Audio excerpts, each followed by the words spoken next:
Nih guys, please inform the other friends to join the Zoom because we will start the class soon. Okay, Naira. Yes, Miss. I already informed the others. Okay, okay. So we will wait to 8:10 ya. At 10 we will start the class. Okay, Miss.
So it's been 8 past 10, so we will start the class, yeah. Please still inform your other friends to join today's class, yeah, for the last week of microeconomics. Okay, guys, have you eaten your breakfast? All of you? Nope, I haven't. No, Nope. not Miss. yet, Miss. Okay, noted. It's okay if you want to join this class while you are also eat your breakfast. I'm so okay with it. Yeah, but please still keep to hear, yeah, to listen the presentation, yeah. So please give the attention to the materials, okay? If you are possible to open your camera, please open your camera. Okay, so now I will start the class. Bismillahirrahmanirrahim. Assalamualaikum warahmatullahi wabarakatuh. Waalaikumsalam. Waalaikumsalam. Okay, thank you. I hope you are ready to receive the lesson today. Yeah. So this is the last week of microeconomics. Let me share the material first. Okay. Can you see my PowerPoint right now? Yes, Miss.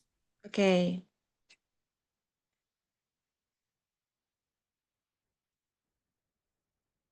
Okay. Wait. Yes. So this is the 7th week of microeconomics. We will discuss about the consumer and consumer behavior. With okay. Now I start with the introduction.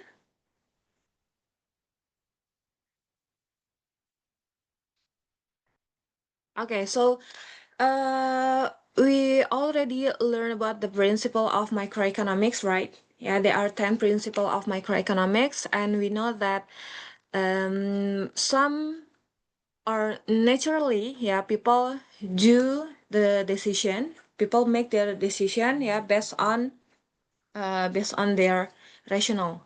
Yeah. So in standard economic model, there are four main assumption. Yeah. The first one is buyers are rational. Yeah, buyers are what we call as economic agents. Yeah, they are sometimes referred to their rational thinking. Yeah, so they do the best they can. Okay. And the second assumption of standard economic model is more is preferred to less. Okay, so um, we as the economic agents, we as the buyers, yeah, if we want to buy goods or services, we are tend to uh, want more goods, yeah, more things, yeah, compared to less quantity of things, yeah, or goods. Okay, so this is the second assumption. And then the third assumption is buyer seeks to maximize utility. Yeah, I believe you know what is the terminology of utility. In economics, utility equal as satisfaction. So if we are as the buyers, yeah, if we buy any goods or services, I believe that we want to maximize our satisfaction, yeah, or in economics we call it as utility, yeah. And the fourth assumption of the standard economic model is buyers act in self-interest. Yeah, so consumers act in their own self-interest. This doesn't mean that they are selfish, but it means their choices are motivated by personal preferences. So maybe my choices to buy food is different with Naira, different with Satria, different with the other friends, yeah, in this society. Yeah, so we tend to buy something based on our preferences, yeah, based on our appetite. Yeah, maybe uh, I said that this kind of food, like maybe this ice cream, the chocolate ice cream is better than the strawberry ice cream. But maybe the other friend said that I like more strawberry ice cream than the chocolate one, than the vanilla one. Yeah, so they act, yeah, in their self-interest. Okay. So this is the 4 assumption that you need to know about the standard economic model. This is the common, the standard one.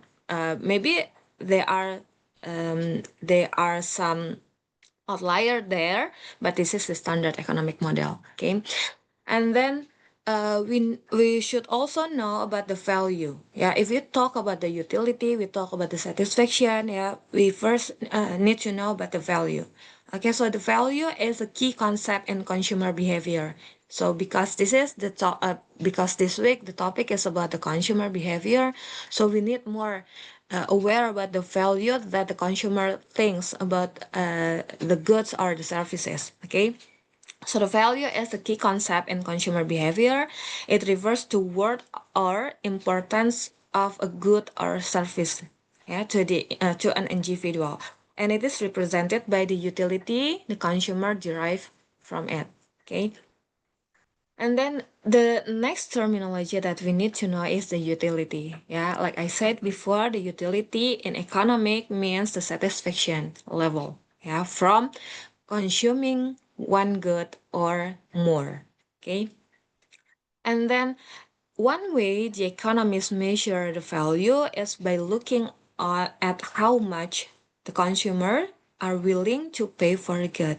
Okay, this willingness to pay reflects the maximum value or utility a buyers expect to gain from consumption. Okay, so this is the introduction about the consumer behavior that we will discuss today. Yeah, so you need to remember these 4 main assumptions. Yeah, actually the assumption is derived from the economic principle that we have learned in the very first materials of these courses. Okay. Okay, so the next, still it is talking about the utility. Okay, the total and marginal utility. So if we talk about the total, so we summarize, the utility level of consuming one good, added if someone consume another good. Okay, so if I drink one glass of soda, I maybe my utility value is 10, and then I add one more bottle of soda, and then my total and then I add 5 value of utility. So the total utility is 10 plus 5, but marginal utility is talk about the delta, is talk about the difference between the first utility by consuming one bottle of soda, and then the second utility by consuming one more bottle of soda. So the marginal utility is about the delta. Yeah, it's about the change uh, by consuming one good and then consume more goods. Okay. By this slides, the total utility rises at first as additional units are consumed and reaches a maximum and then begins to fall. So naturally, when we consume goods, for example, the easiest one is food or beverages, if we eat or drink one more unit, we we will get more satisfied, by consuming the additional units, but the utility will get the maximum point, because we have limited room in our stomach, we cannot eat and drink all the foods, so because we only have the limited room, in our stomach, so when we reach the maximum point of the satisfaction and then we add more foods or beverages, maybe we have already feel very full, so the satisfaction level will be diminishing or will be decreasing.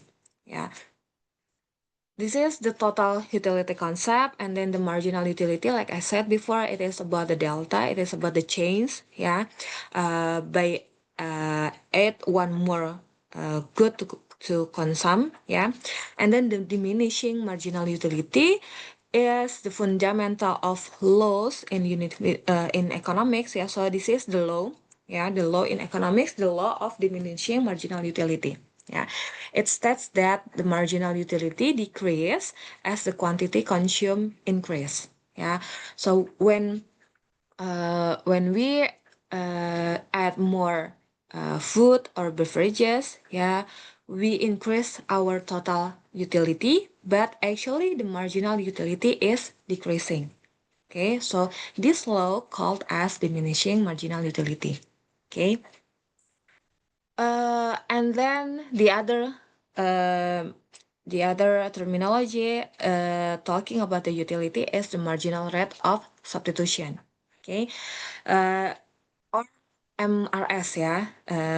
We can call it as MRS. It is the rate at which a consumer is willing to trade one good for another. Okay, so imagine if we have two alternative, two different two different things or goods that we will consume, yeah, like pizza and cola, yeah, for the example. So at first, maybe I will feel satisfied if I eat two slices of pizza and then one bottle of soda. Yeah, but uh, I think I am willing to give up one slice of pizza to change with one bottle of soda. So this is the MRS. Yeah, so I change one slice of pizza and then I choose one more bottle of soda. Okay, so this is called as MRS. Next, I will explain more detail about it. Yeah, so this is some of the terminology that you need to know, but the utility, yeah, because we are talking about the consumer behavior, we need to understand that the consumer behave, yeah, in terms of consuming goods or services, yeah, they want to maximize their utility. Yeah. Okay, so this is just the illustration of total and marginal utility. Yeah. At first, yeah, when we feel so thirsty, yeah, and then we drink one more bottle. Yeah, one bottle of water, yeah, for example. Yeah, when we drink one bottle of water, yeah, and then we feel satisfied, yeah, because we are very thirsty, yeah, we are satisfied by drink one bottle of water, yeah, and then we drink more bottle, yeah, but we still have more room, yeah, to be filled with the water, yeah, and then but uh if our body, yeah, feel full by the water, so we decide to not more consuming the water, yeah, because we have reached the maximum utility, yeah, the total utility, yeah, if we uh okay, so if we drink one bottle and then, yeah, this is the unit, sorry, this this is the unit, and then this is the total utility, and then this is the marginal utility. Okay, so if we drink one bottle and then the utility we felt, yeah, it is 10. Yeah, the marginal utility 0 because we have no comparison. Yeah, we only drink one bottle, and then the second bottle, yeah, we drink one more bottle, yeah, so the unit of bottle that we have drink is 2, yeah, the utility is 5, yeah, and then the marginal utility is 10 to 5, yeah, and then we drink one more bottle, yeah, so the total bottle we drink is 3, yeah, the total utility still 5, yeah, but the marginal utility becomes 0. Yeah.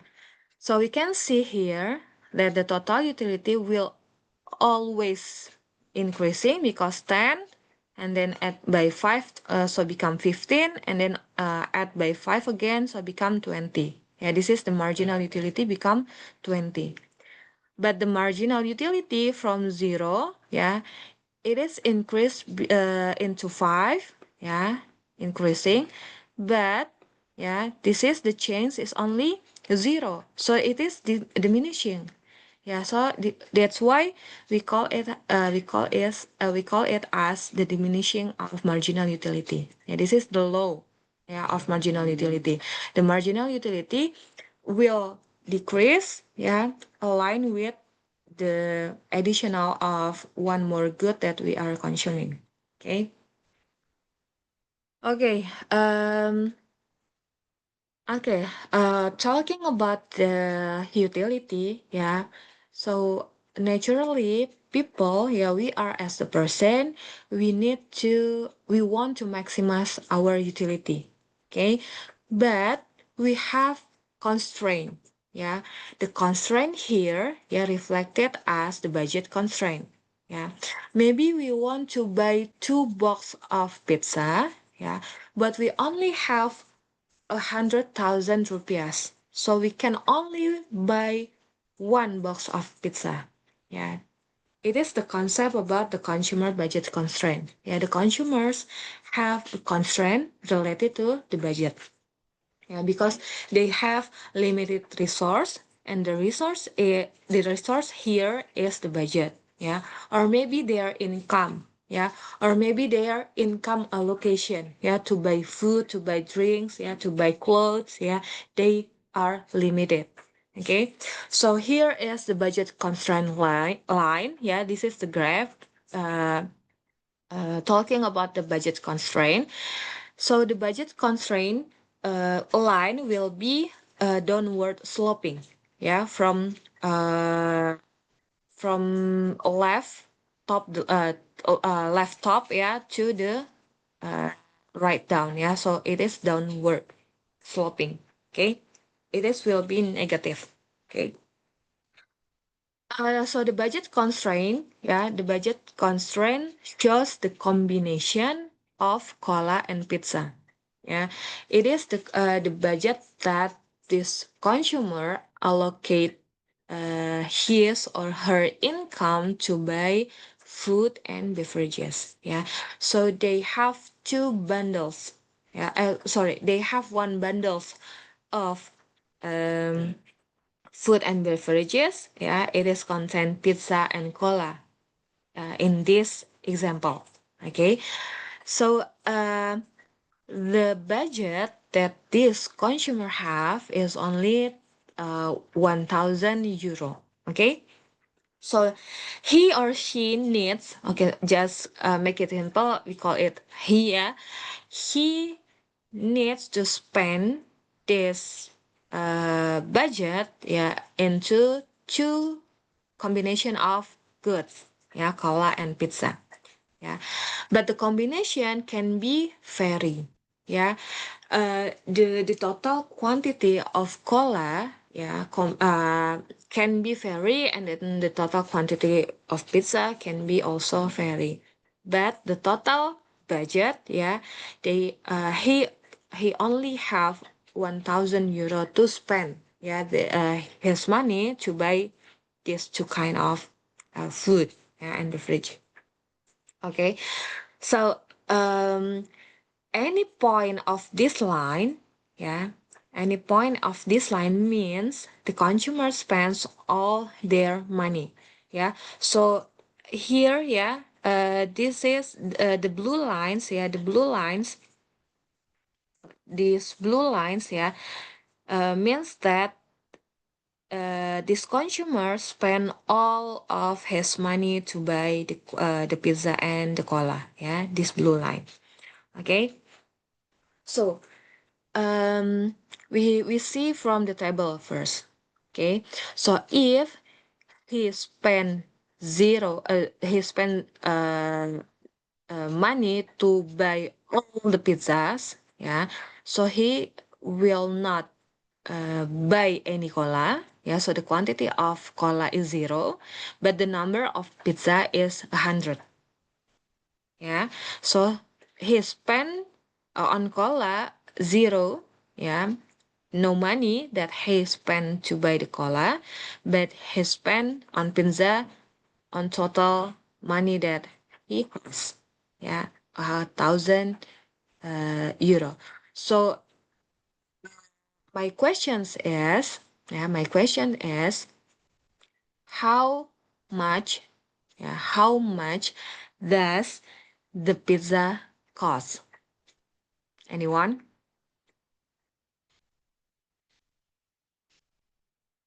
How much the pizza cost for one pizza? Can we get the information by reading this table? Is it 10 euro, Miss? Is it 10 euro? Okay, thank you. So, who is speaking? Miss Satria, Miss. Okay, Satria. Thank you, Satria. So from this table, we know that one pizza is cost for 10 euro. Yeah, because if this consumer buy 0 cola, yeah, and then spend all his money by buying the pizza, yeah, so he spent 1,000. So we know that the price of the pizza is 10 euro. Okay. So, and vice versa, yeah, we can see here, yeah, in the bottom of the table, if this consumer, yeah, buy 0 pizza, and then he will get 500 liters of cola. Okay, so we know that the price of the cola is how much? 2 euro, Miss. Yeah, 2 euro. Yes, right. Yeah. So the price of a liter of cola is 2 euro. Yeah. From this information, we can get the information about the price, yeah, of pizza and cola. Okay. So this table shows us the combination, yeah, the combination of cola and pizza that this consumer buy. Yeah. When he buy 50 liters of cola, so he can buy 90 slices of pizza. Yeah.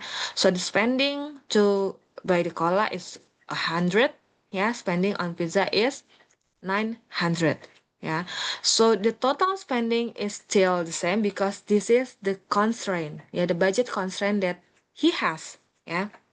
He only has 1,000 euro. Yeah. So this is the combination, yeah, of a bundle of goods, and this combination will give the same level of satisfaction. Okay, the same level of satisfaction, yeah, that uh, the consumer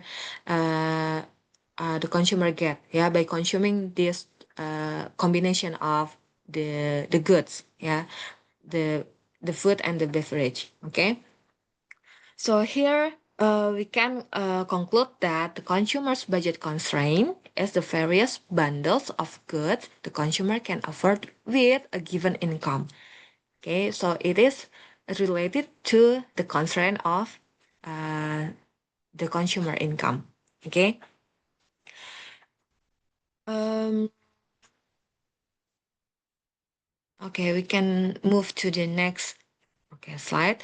Okay, so we know that the budget line, yeah, the budget line is like the demand curve. Yeah, it is down sloping. Okay, so yeah, if I give up, yeah, so here if I give up more pizza, so I can get more cola. Yeah, yeah, if we see the line, yeah, the line when we get more cola here, yeah, so it means that we get less pizza, yeah, and then the vice versa. If we get more pizza, it means that we give up more cola, or we get only less cola, yeah, compared to pizza, yeah. So it is back again, yeah, it is related to the consumer preferences. What is a combination that they think it's best, yeah, to maximize their utility. Okay. So after we know the budget constraint, yeah, especially the budget constraint line, now we need to see, yeah, the consumer preferences, yeah, reflected by this curve. Yeah, so this curve called as indifference curve. Okay. So the budget line, yeah, we have already learned that the budget line limits the combination of goods a consumer can afford, yeah. Uh, so but affordability is only half the story. Yeah, we will see, yeah, the connection between the budget line and then the consumer preferences. Yeah. So these are the indifferent curves. Yeah. This is the indifference curve I1. Yeah, this is the I2. Yeah. There are two indifference curve. Okay. Still, the example of this combination of goods is called Alcola and pizza. Okay. So indifferent curves definition. Yeah. It is a curve that shows consumption bundles that give the consumer the same level of satisfaction. Okay, so if the consumer, yeah, uh, drink more cola and then less pizza here in, okay, in point C, yeah, compared to the point A, which means that this consumer eat more pizza and then less cola, yeah, we can conclude by this curve that in point A and point C, the consumer gets the same level of satisfaction, the same level of utility, yeah, with different combination of goods, yeah, or things, the consumer, yeah, still get the same level of satisfaction. Okay. So in the same line, we can conclude, yeah, in point A, point B, point C, yeah, the consumer gets the same level of satisfaction. Okay.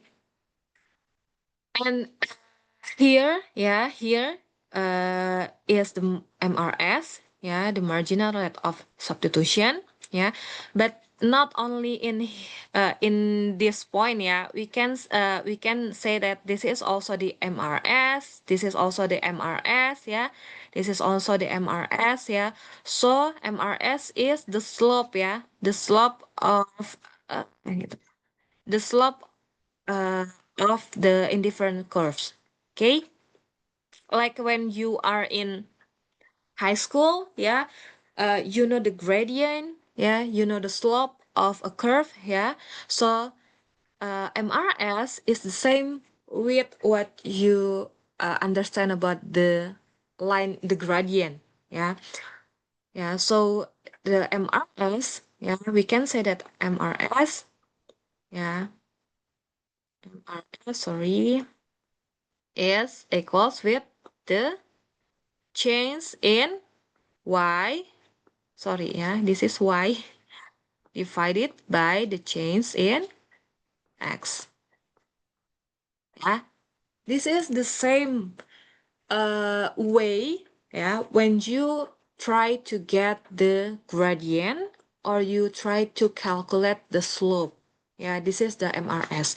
So in this indifferent curve, yeah, we can say that the MRS is the change, yeah, in the quantity of y, yeah, the y is cola divided with the quantity, the change of the quantity of pizza, yeah.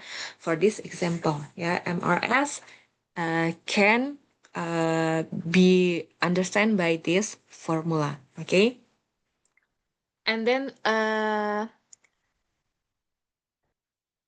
okay, so the slope of the indifferent curve represents the marginal rate of substitution. Yeah, like I said before, the MRS is the slope, yeah, of the indifference curve. It tells us how much one good, yeah, for example, cola, the consumer is willing to give up, yeah, in order to get more of the other good, yeah, in this example is pizza. Okay, while staying on the same satisfaction level. Yeah, so it doesn't mean that in point A, yeah, we can get more satisfied compared to the point B. No, yeah, this slope, yeah, will be the same level of satisfaction. Okay. And then the expected utility theory, yeah, it is the idea that buyers can rank preferences from best to worst, yeah, or vice versa. Okay, so it is related to the indifference curve 1 and indifference curve 2. Okay, so when consumer can rank, yeah, which which condition that will give more satisfaction, yeah, to them themselves, yeah, it is called as expected utility theory. Yeah, it is the more, yeah, the more higher the indifference curve, yeah, sorry, the higher indifference curves like I2, yeah, I2 always represent greater satisfaction than lower curves like I1. Yeah. So if I draw here, yeah, for I3, yeah, it means that I3, yeah, I3, the indifference curve I3 means that the consumer will more satisfied, yeah, compared to the I2, compared to the I1, yeah. So the further the line from the 0 point, yeah, means that the consumer will get more satisfied, yeah, with the decision, with their decision, yeah. Okay, so if you are only see this curve I1, we cannot see that, yeah. Now I will conclude, yeah, by this graph, yeah. In the indifference curve 1, we cannot say that A is more satisfied than B, yeah. But D, yeah, this point D, yeah, means that consumer get more satisfied, yeah, the consumers get more satisfied compared to point A, point B, point C. Okay? Okay, so I hope you can understand, yeah, the difference between the point, yeah, along the line in difference curve, yeah, and then the point with the different, yeah, the higher indifference curve, yeah, the more higher the curve, yeah, means that the consumer gets more satisfaction. Okay, gets more will get more satisfied, yeah, with the decision. Okay, so here is uh, the connection between the indifferent curves, yeah, or the consumer preferences, yeah, with the budget line, yeah, or the budget constraint, yeah. The consumer's optimum, yeah, remember the consumer's optimum, yeah, which means that the point where the marginal utility spent on one good equals the marginal utility per euro spent on another good, yeah. At this point, okay, at this point, an increased utility given their budget constraint. Yeah, so the connection, yeah, the consumer will get the optimum point when the budget line meets the indifferent curves. Yeah. So this information give us, yeah, the conclusion that the optimum point happen when the budget line meets the indifference curve. Okay. Uh, we will see, yeah, more more clear, yeah, with this graph. Okay. So this graph tell us the consumer's optimum. Yeah, the consumer's optimum is the point where the budget line. Here the red line is the budget line. Yeah, is meet the highest possible indifference curve they can afford. Okay, so the budget line meets the highest, the highest possible indifference curves, they can afford. Okay, and at this point, here with the information optimum, at this point, the consumer is maximizing satisfaction given their income and prices. So this is the optimum one. When the budget line meet the highest highest point of the indifference curve. Okay.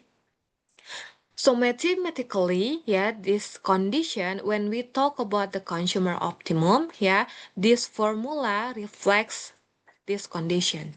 Okay, so if you are asked, the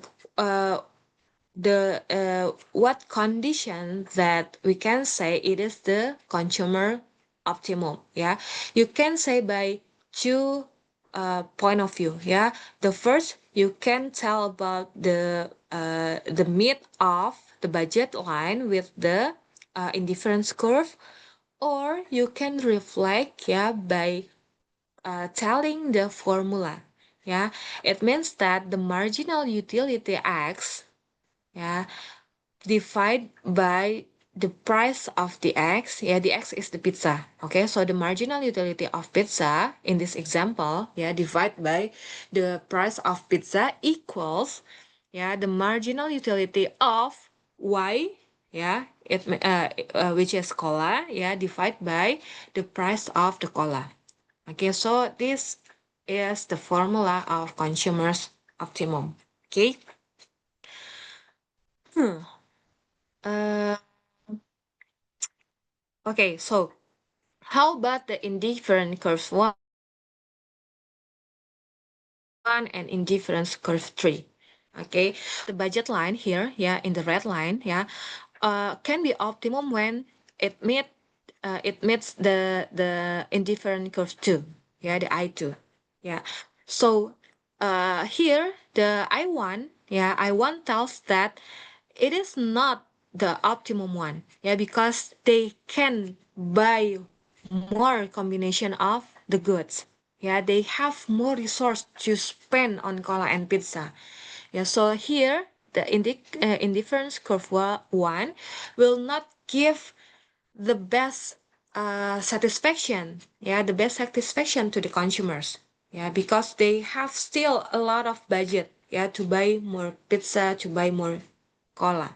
Okay, but this indifference curve 3, or I3, the point A, it is also not optimum because it exceeds the budget. Okay, so the consumers cannot afford the combination, of goods in indifference curve 3. They cannot afford it because they have limited budget. So that's why the economists say, the optimum one is when the limited budget, the budget line meets the indifferent curves. Okay, so I hope you can understand this concept easily. Okay. Okay, so we move to the next concept. It's still talking about the consumer satisfaction. The budget constraint. But we can translate what we have already learned on the previous slides into this formula. Okay, so the consumer chooses consumption of two goods so that the marginal rate of substitution equals the relative price. So I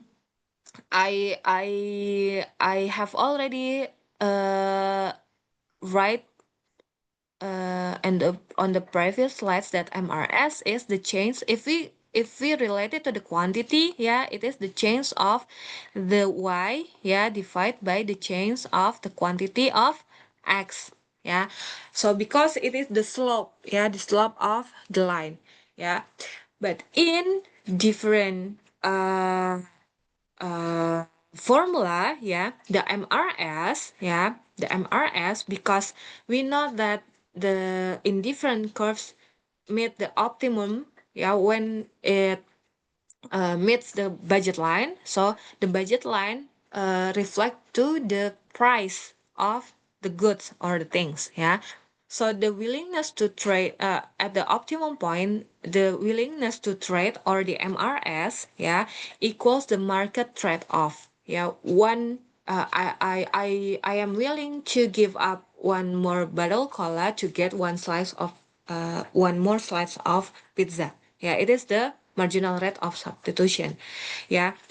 At the optimum point, because it meets the budget line, we can translate that the MRS equals with the relative price ratio. The relative price ratio is the price X or the price of pizza divided by the price of cola. Okay. So this formula comes up because we know that the optimum point of the consumer satisfaction, when the indifference curve meet the budget line. Okay, so we can write here, the MRS equals price of X divided price of Y, or the change of the quantity of Y divided of the change the quantity of X. Okay, so we also know, from the previous information here, the consumer optimums, the formula is here. Marginal utility X per price X equals marginal utility Y per price Y. So we can write here that MUX, per MUY equals PX per PY. Or this is the same formula with the previous one. MUX per PX equals MUY per PY. So it is only the substitution process, the substitution process. It is become MUX divided by PX, MUY divided by PY. Okay. So actually this formulation just to help you to understand if you are quantifying the marginal utility.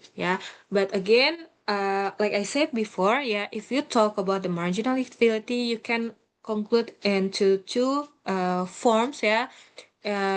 Talking about the consumer optimum, you can say that the optimum consumer satisfaction when the budget line or the budget constraint meet the indifferent curves, or you can describe with the formula, the marginal utility X optimum condition when the marginal utility X divided by PX equals marginal utility Y divided by PY. Okay. So this is how change in income affect at consumers' choices. Because we are learn about the economic, we know that the economic situation can interfere by the external condition. When someone get income, it can affected by the external condition. When for example, if I have income for 5 million rupiah and then something happened in the macroeconomic situation, the government said the price of fuel increasing, so the income that I receive from my institution is the same, 5 million, but actually my real income, my disposable income is decreasing, because because the price of the fuel is increasing. Okay, so it will affect how someone make a combination to buy any goods or services. Yeah, so income, the change of income will affect, yeah, the consumer choices, yeah, to buy food, to buy clothes, to buy anything. Okay, so first we will see, yeah, an increased income that affect the consumer choice. Okay, so when income it rises, yeah, so when income rises, the consumer's budget constraint shift outward, yeah, the blue one to the red one, yeah, because they have more money to spend, yeah, to buy the goods or things. Okay, so the line, yeah, the budget line is move, sorry. So the budget line is shift, yeah, not move, yeah, shift outward, yeah, from this blue line to the red line. Okay, so because the consumer can now afford more both goods at all price level, yeah, so because they have income rises. Okay, uh, how about the effect of the consumption? Yeah, if both goods are normal goods, remember, yeah, we are now talking about the normal goods. Okay, okay, the normal good means that if there are any changes in income, yeah, or if the income is rising, yeah, the consumption of the good will also increasing. Yeah, when the income decreasing, yeah, the consumption of these normal goods is also decreasing. Yeah, so it is the normal goods. Okay, so cola and pizza is the example of normal goods. Yeah, if we have more money to buy more pizza, so we can consume more pizza. Yeah, but we have less money, we also decide to consume less pizza. Okay, it is called as normal good. Okay, so in this diagram, yeah, the consumer initially consume at the initial optimum. So this is the initial optimum, yeah, because they only have the budget constraint here, yeah, so they can feel satisfied by only consume in this level of satisfaction, yeah, this indifference curve. So this is the initial optimum. But when the consumers get more income, get more money to buy the cola and the pizza, yeah, it will shift the budget line, yeah, here it increase the budget line, yeah, to the right, yeah, to the outward, and also they will shift, yeah, the indifference curve, yeah, because now I have more money, so I will feel satisfied if I buy more pizza and cola. So that's why the indifference curve shift from I1 to I2. Okay? So now the new optimum point is here. Yeah, the optimum point is here when the budget line, the new budget line, meet the new budget constraint. Yeah, what is the impact of this change of the increasing income? Yeah, we can see that, yeah, the quantity of pizza is increasing, yeah, and also the quantity of cola is increasing. So if we connected this concept with the business, yeah, we know that if we produce the normal goods, yeah, like pizza or other beverages, yeah, or other foods, yeah, when the situation of the macroeconomics changing, that will increase the income of people, yeah, it will give the opportunity, yeah, those people will buy more our goods. Okay, so this is the connection between how this concept of economics into the business. Yeah, when we have normal goods, yeah, the rising of income level of the society will also increasing the the selling, yeah, the selling quantity of our product. Okay, so this is the connection of this concept, yeah, into the business. Okay, so and vice versa, yeah. If we sell the normal goods, yeah, when the macroeconomic situation makes the income level of the society decreasing, yeah, so as the business, yeah, our goods can be less uh, sold, yeah, to the consumers, yeah, because the consumers decrease the quantity demand of the normal goods, yeah. So this is very tricky as the business, yeah, but you need to understand, yeah, how to maximize the selling activity, yeah, whether we produce the goods which have the characteristic as normal goods, or maybe we need to produce the goods or things which have the characteristic as inelastic goods or elastic goods. Yeah, it is depends on how the business can see the opportunity from the economic situation. Okay. So this is the example how change in income, yeah, especially in increased income, the income rises affect the consumer's choices, yeah. As the business man, we need to understand how the consumer behave, yeah, in this economic. Okay. Okay, so how about the inferior goods? Yeah, it is the uh, uh, the the the two sides of the coin. Yeah, it is when normal goods rising, when the income rising, but not with the inferior good. Yeah, inferior good will decreasing. Yeah, in the consumption of inferior good will be decreasing when the income is increase.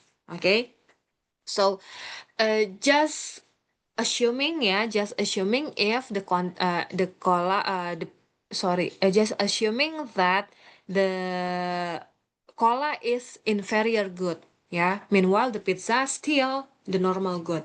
Okay, so if the income rising, yeah, we have understand that the budget line will be increased, yeah, will be shift outward, yeah, from blue line to red line. Okay, but yeah, because pizza is normal good and cola is inferior good, yeah, inferior good means when we have more money, we we are not we do not want to consume this kind of things more than if we have less money. Okay, so here we can see that, yeah, when the income rising, yeah, this consumer tend to buy more pizza because pizza is normal goods, and then they decide to buy less of cola. Yeah, so the optimum, yeah, the new optimum point is here. Yeah, um, more nearer to the quantity of pizza. Yeah, because the pizza is normal goods and the cola is inferior goods. Okay. Okay.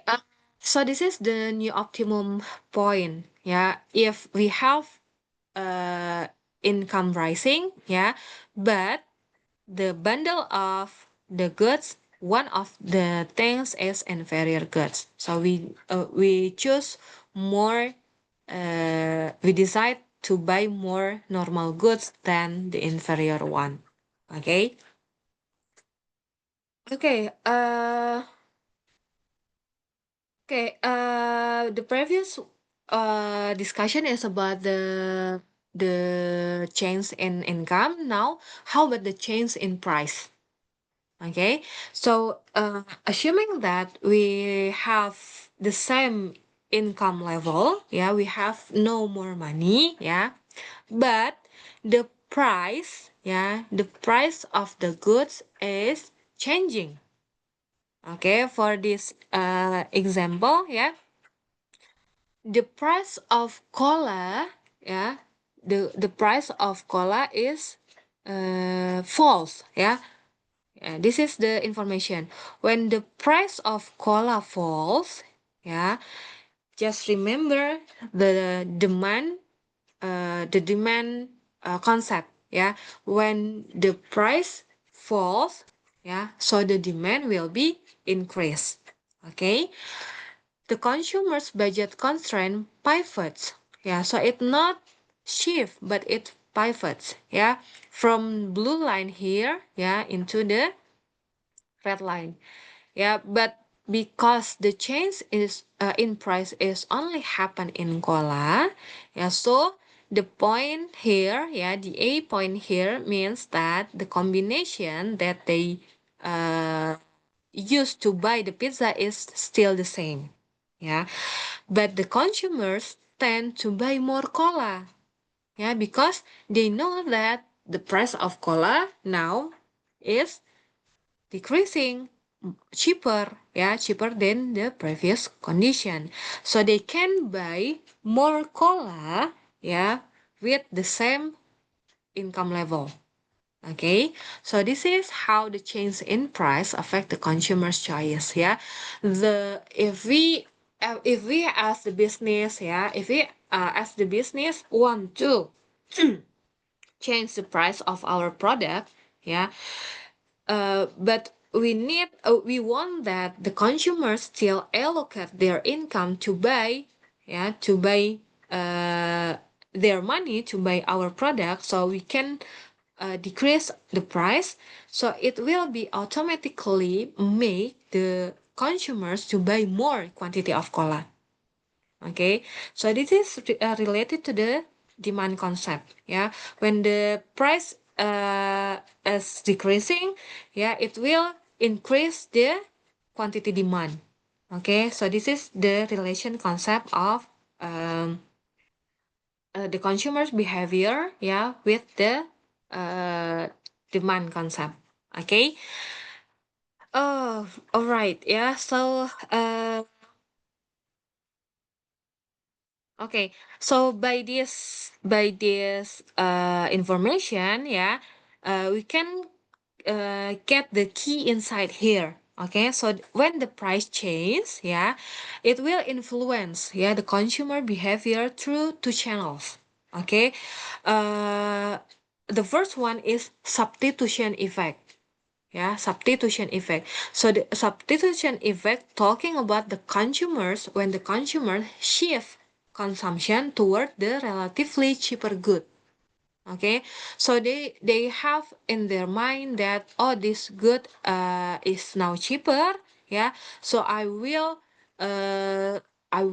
substitute my combination of consuming the bundle of good by buying more quantity of the goods that have the cheaper one. So it called as the substitution effect. And then the other effect called as income effect. When consumers feel richer, because they have more money now, because the purchasing power of their income increase, so they can reach higher in different curves. Okay, so now to see more clearly, about the income and substitution effect, the income effect, happen when the change in consumption that result when a price change move the consumer to higher or lower indifference curve.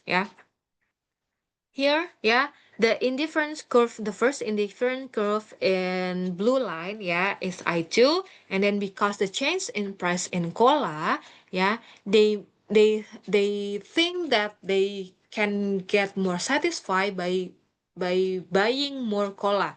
So the indifference curve shift to the I2. Okay, it is the income effect. The substitution effect happen when the change in consumption that result when a price change move to the consumer along a given indifferent curve to a point with a new marginal rate of substitution. So here, the substitution effect talking about the marginal rate substitution. The first initial optimum here, the when the price change, yeah, move to be here, yeah, the difference curve is shift, yeah, to the I2, yeah, and then means that this consumer are willing to let go, are willing to give up, yeah, more pizza to buy more cola, because the cola now, the price of cola now is fall. Yeah, okay, so this is the application of the MRS when there is a change in price. Okay. Okay, so this is the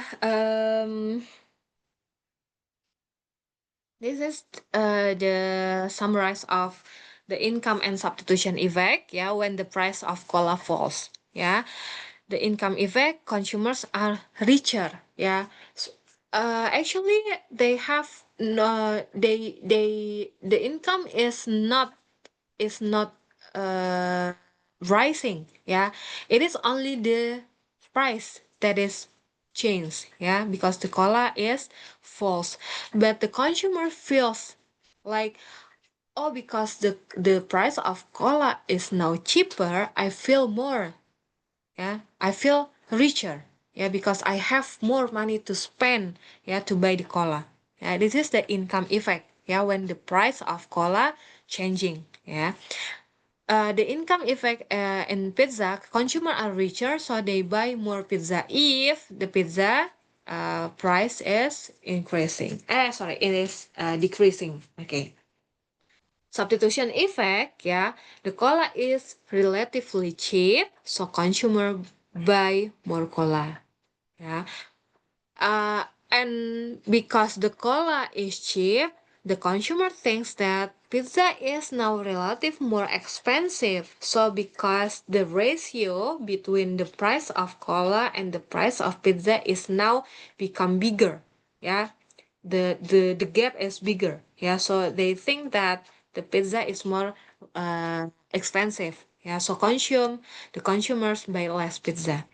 Okay, so the total effect, yeah, by changing of cola price, yeah, income and substitution effect act the same direction, so consumer buy more cola, yeah. Income and substitution effect act in opposite direction, so the total effect on pizza consumption is ambiguous, yeah, because the pizza price is still the same, yeah. So we can summarize that the consumers, yeah, will get more satisfied by buying more cola because the cola price is decreasing. Okay.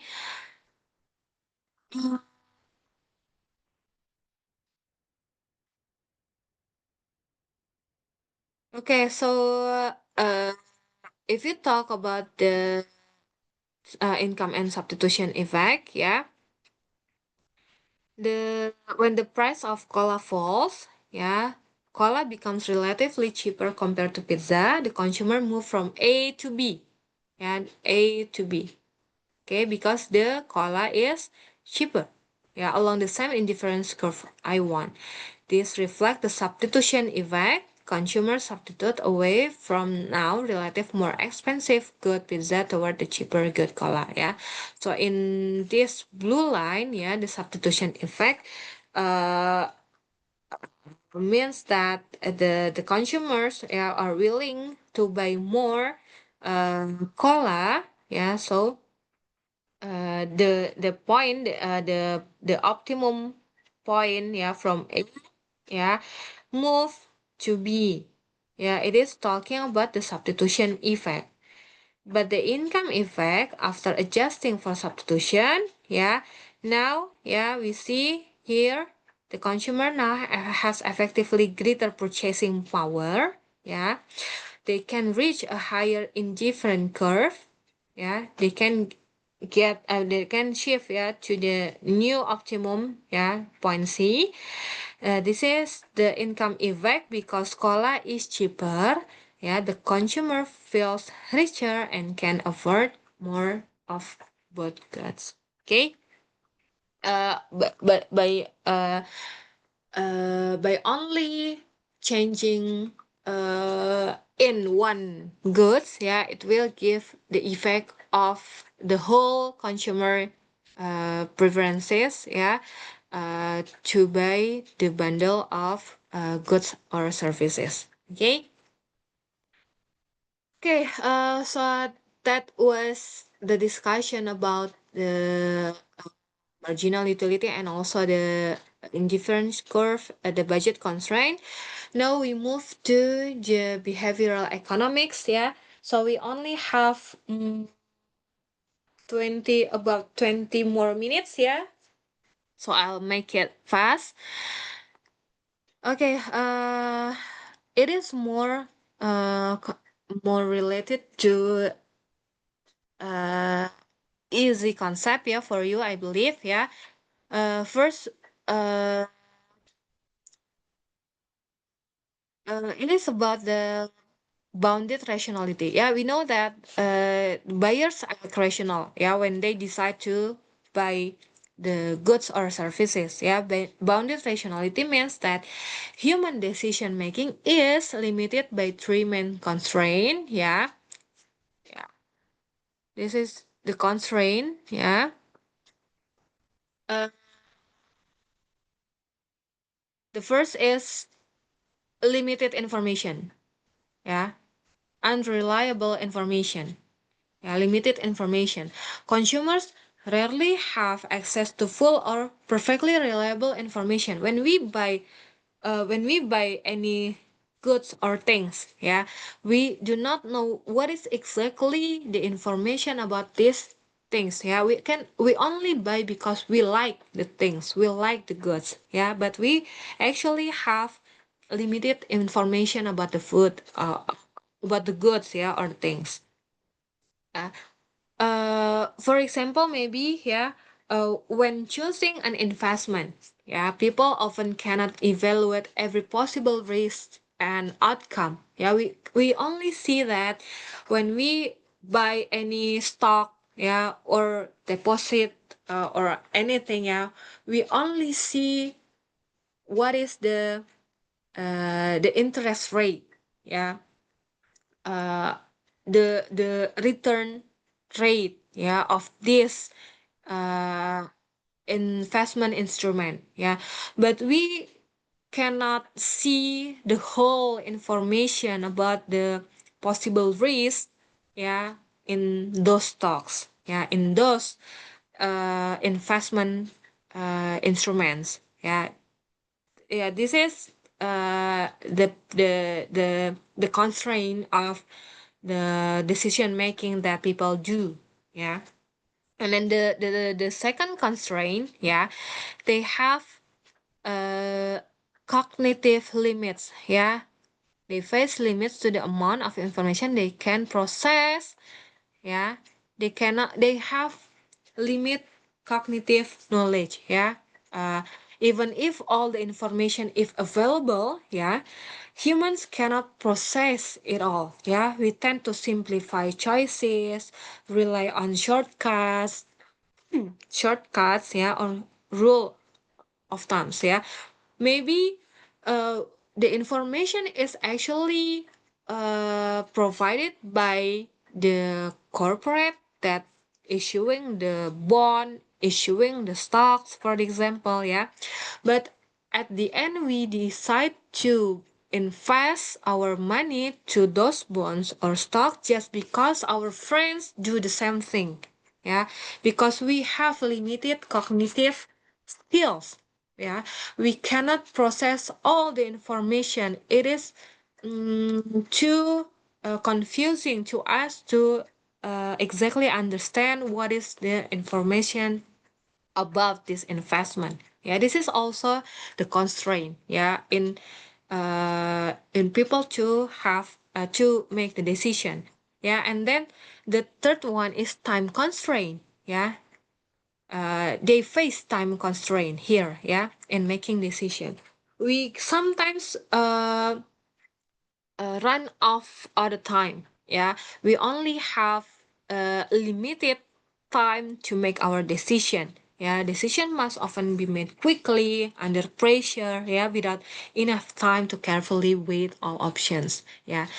As a result, people may make decisions that are not perfectly rational from the perspective of classical economics. Yeah, because we know that the economists say that the buyers, the consumers, yeah, think rationally, act rationally, but sometimes because these three constraints, yeah, people make the decisions, yeah, not perfectly rational.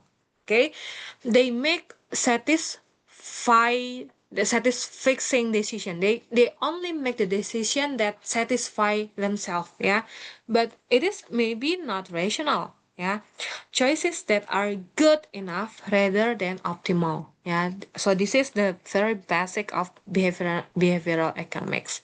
Okay. So this is the theory, yeah. Uh, Not that consumers do not always behave according to the assumption of the standard model, yeah. The first four assumption that I tell you about the standard economic model, yeah, it's not uh, always the consumers do the assumption, yeah.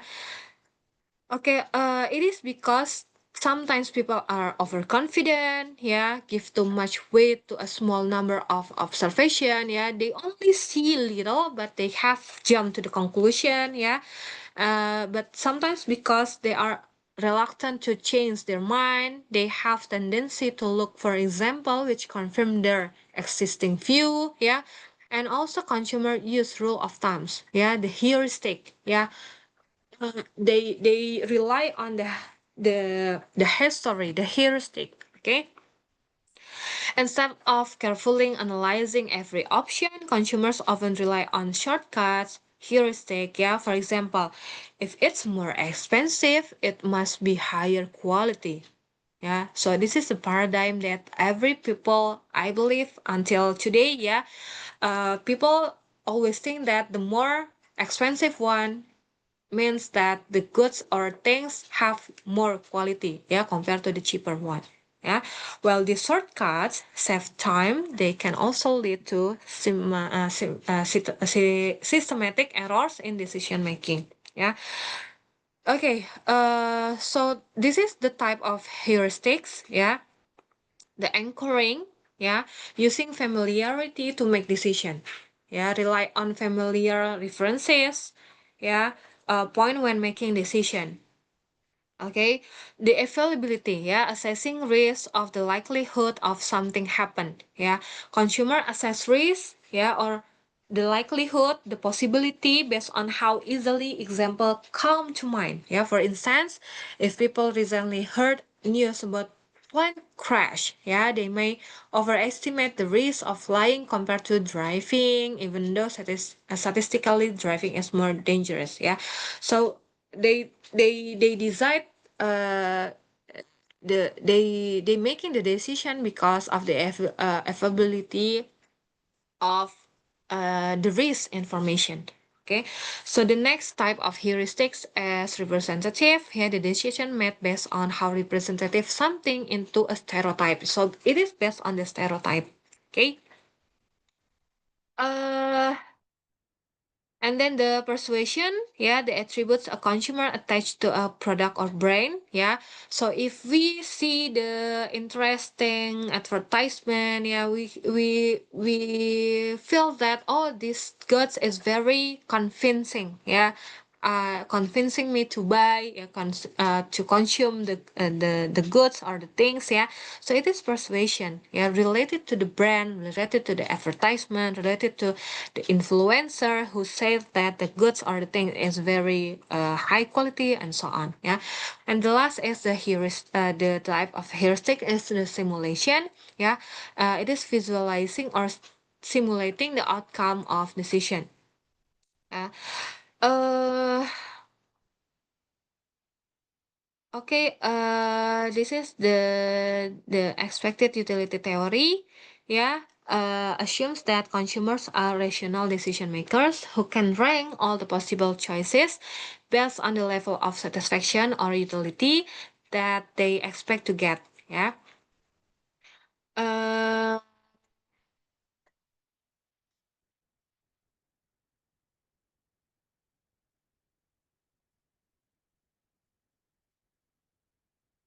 so here, okay.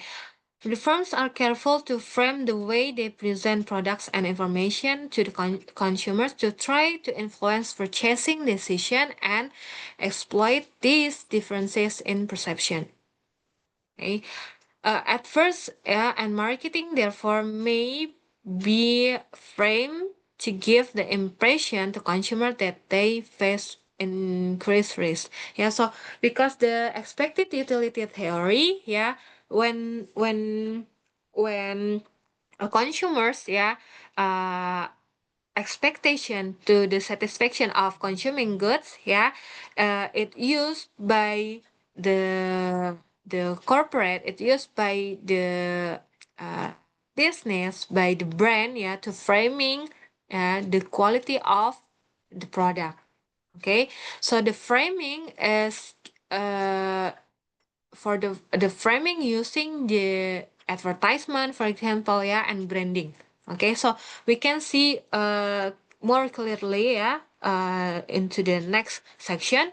This is the advertising and branding, yeah, based on the expected utility theory, yeah. So business knows that the consumers will maximize their satisfaction, yeah, so they can use the advertisement, yeah, and advertising and branding, yeah, to pursue to give persuasion, yeah, to make persuasion to the consumers, yeah.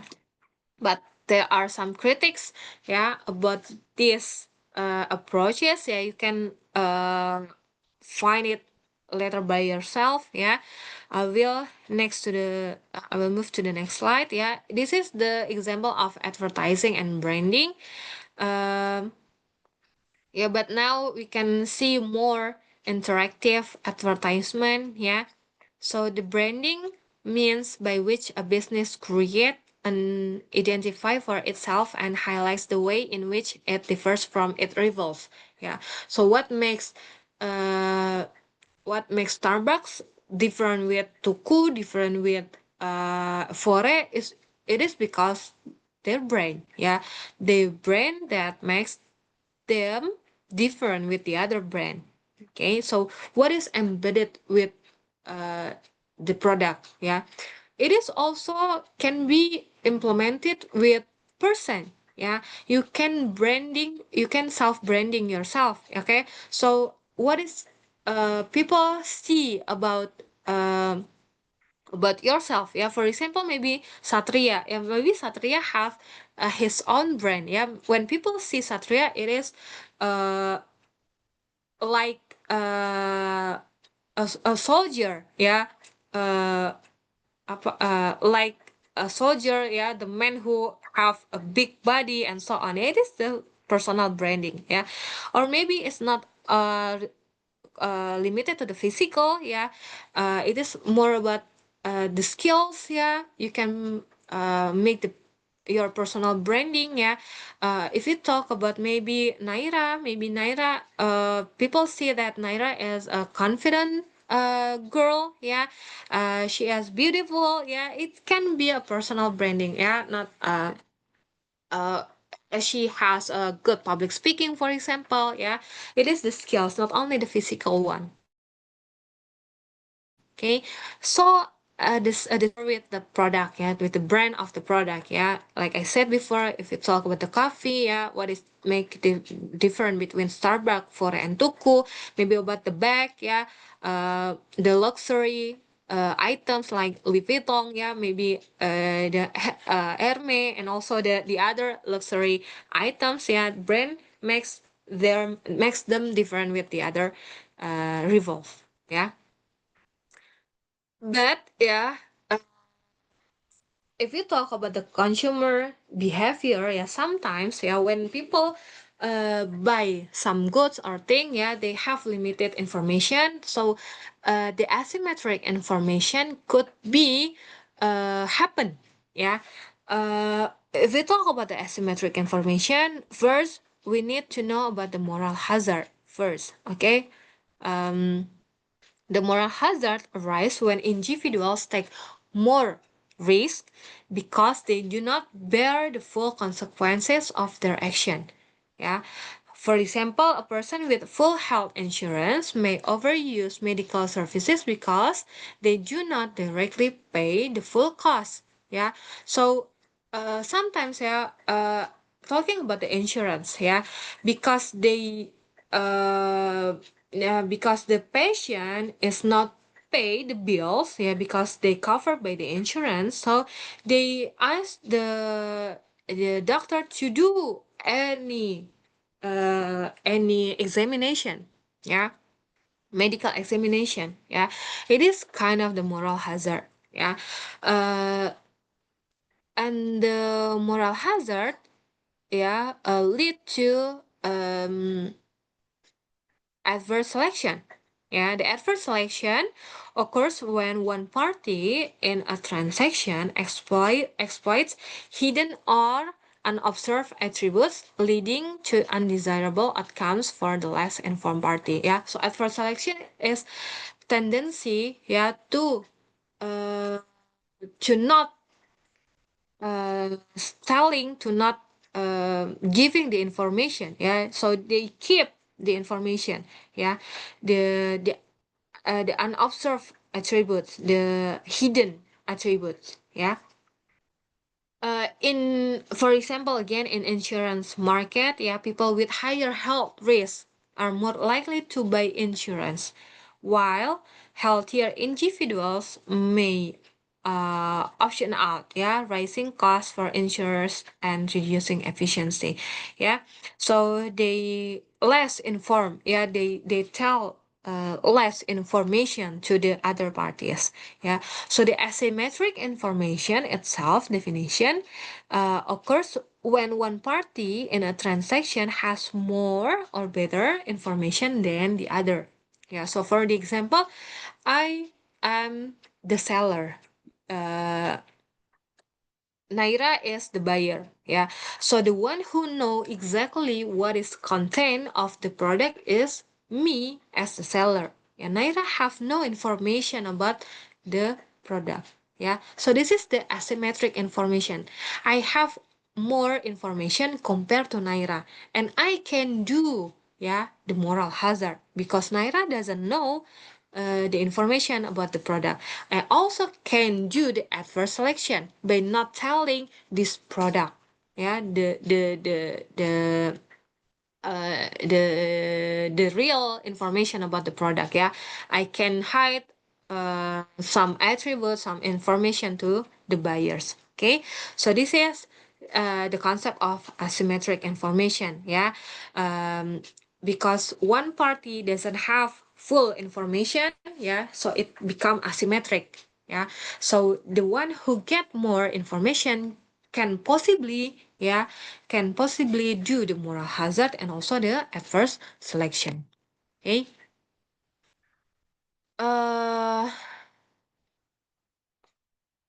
Okay, when we talk about the asymmetric information, it is related to the principal and agents. Moral hazard tendency of a person who is imperfectly monitored to engage the dishonest or otherwise undesirable behavior. Agent is the person who is performing an act for another person. Principal, a person for whom another person called the agent.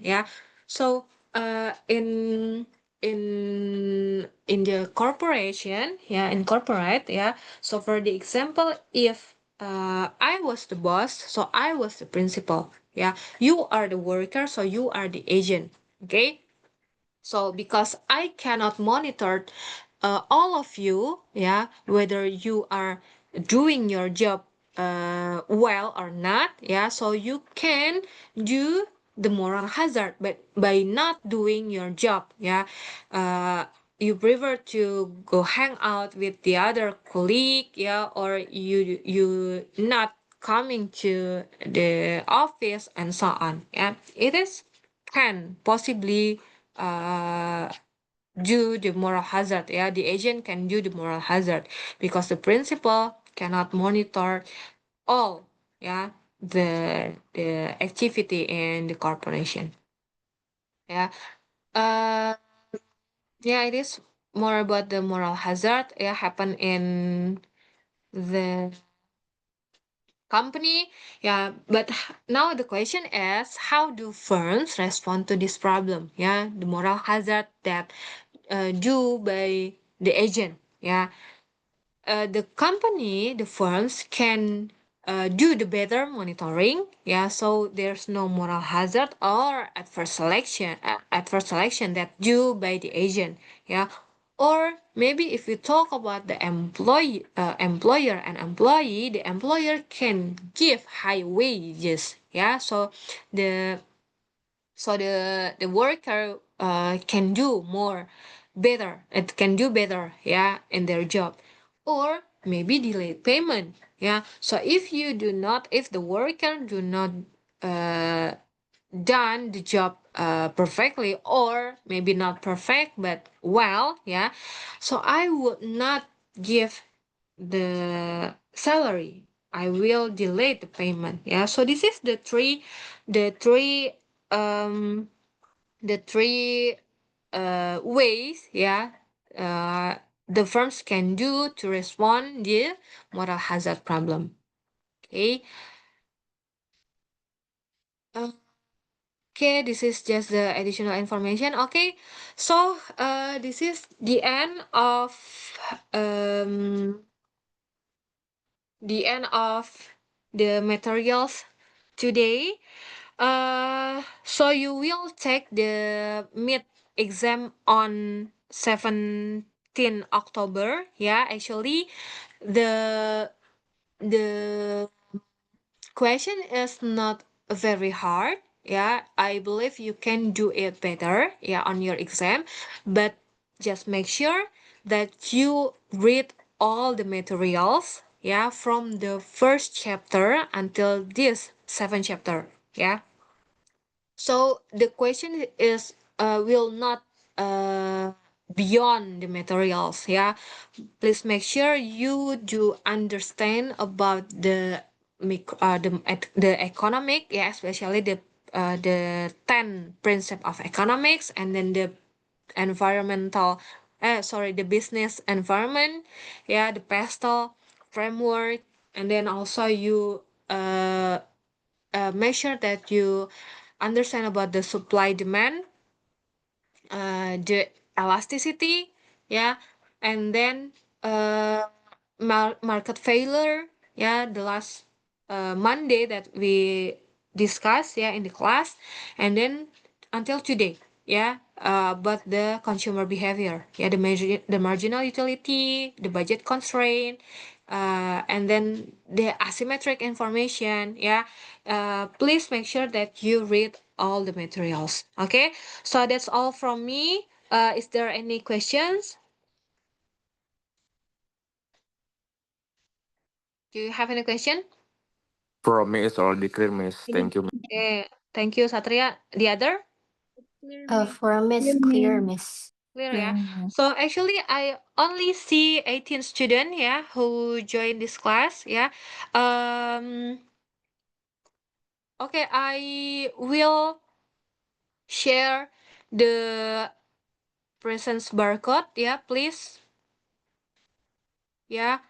Uh, please note that only a student, yeah, who present with this barcode that are considered join the class. Yeah, if uh if the academic team see that the presence by manual present, so it will consider not join the class. Okay, so only 18 student, yeah, 18 student who attend the class, because one account is me and the other is academic team.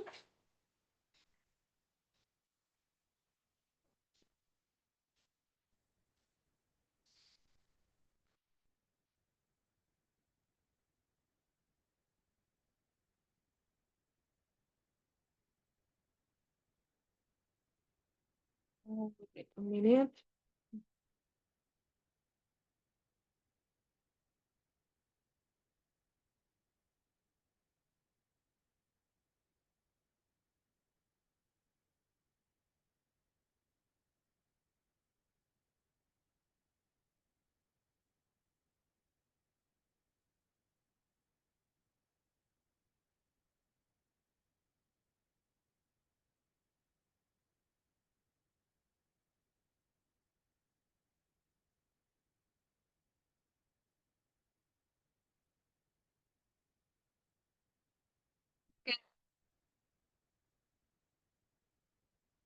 Successfully filled your presents?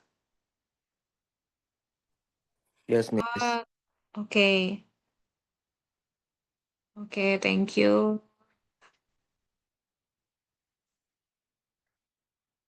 All right, so guys, thank you for attending today's class. Yeah, I hope I wish you success. Yeah, for your mid exam. Yeah, because you have maybe more than a week. Yeah, to prepare yourself. Yeah, please read the materials carefully. Yeah, and it will be held offline.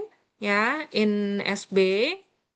So it is closed book, yeah, so you cannot read any materials during the exam, and also um, any cheat as will be considered 0 points. Okay, so please prepare yourself, yeah. If you do not have any questions to be asked today, yeah, I will. Okay, Satria. Miss, is it only for the test? Is it only a theoretical test or will be an counting test gitu, Miss, using the formulas? Okay, so there are some questions using the formula. So I will ask the academic to prepare some paper, yeah, for you to calculate the quantitative questions. But it is not hard, yeah.